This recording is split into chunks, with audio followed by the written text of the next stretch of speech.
Hey tout le monde, aujourd'hui on se retrouve pour une nouvelle vidéo reprise équitation. Lors de cette reprise, nous avons fait du saut d'obstacle et nous avons travaillé la direction. Petit aparté, certains me faisaient la remarque comme quoi je faisais de moins en moins de vidéos d'équitation. Tout d'abord parce que les reprises d'équitation dernières n'ont pas pu être exploitées en vidéo, c'est-à-dire qu'on faisait soit du dressage, soit du saut d'obstacle mais qui n'était pas forcément intéressant à regarder ou plus ou moins pas très instructif. Encore une fois, cette reprise n'est pas très instructive à regarder je trouve, mais je la mets quand même car c'est vrai, les vidéos d'équitation vous manquent sur ma chaîne. Mais ne vous inquiétez pas, dès que les reprises sont intéressantes, dès que je trouve quelque chose de bien à exploiter dans le domaine de l'équitation, eh bien je vous le poste. La raison aussi pourquoi les reprises sont de moins en moins intéressantes, c'est tout simplement parce que je me concentre tout au plus sur moi-même et donc je n'arrive pas à filmer les autres. Comme je suis tout le temps concentrée sur moi, sur mon cours, sur les choses que j'ai améliorées, eh bien je filme de moins en moins les autres, donc forcément la reprise est beaucoup moins diversifiée puisqu'il y a moins de personnes qui ont été filmées. C'est également le problème de ce cours qui va être montré ici, tout simplement parce que encore une fois je me centrais sur ce que je faisais, donc la plupart de la vidéo va être sur les passages d'Huguette et moi, mais également sur le passage de Colline et Marina, tout simplement parce que Colline a également une caméra et donc elle me passe la vidéo via sa caméra. Donc pour cette reprise, après avoir fait la détente aux 3 allures puis à l'obstacle, nous avons attaqué l'exercice sur la direction. Pour ce premier exercice, nous avons dû tout d'abord sauter une croix, puis ensuite aller faire un cercle autour de l'obstacle rose qui se trouvait en face de nous, pour au final aller se diriger vers un vertical et pour finir effectuer un deuxième cercle sur l'obstacle orange.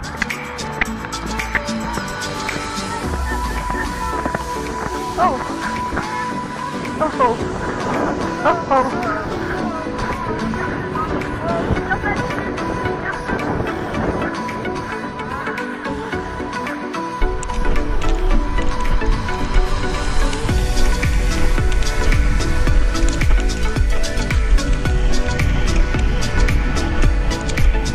Pour la difficulté que j'ai rencontrée notamment avec Huguette, c'est surtout le fait de maintenir son galop. Elle avait tendance à ralentir, surtout sur les cercles, aborder l'obstacle droit et centré, etc.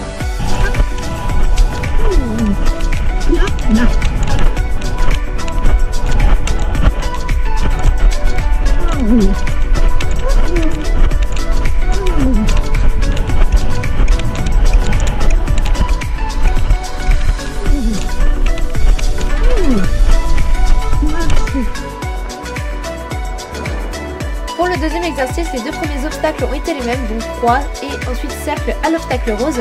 Ensuite nous avons changé vers un deuxième vertical, puis effectué un cercle autour d'un obstacle jaune pour ensuite aller se rediriger vers un vertical.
Là, bien sûr, c'est les fautes que je fais souvent en parcours, j'oublie souvent les petits détails quand par exemple tourner dans le bon sens autour de l'obstacle jaune, donc je me rends enfin compte et je m'arrête parce que j'ai pas tourné dans le bon sens et donc c'était impossible pour moi d'aller vers le deuxième vertical.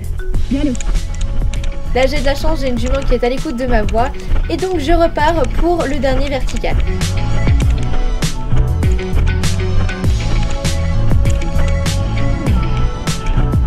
Pour le troisième et dernier exercice, l'ordre des obstacles est le même. La seule chose qui change, c'est qu'à la fin, nous avons rejeté un petit obstacle.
séance, nous avons fait un petit débrief et ensuite nous sommes partis faire le tour de la grande carrière. Donc histoire de changer les esprits, bien finir la séance dans une note positive.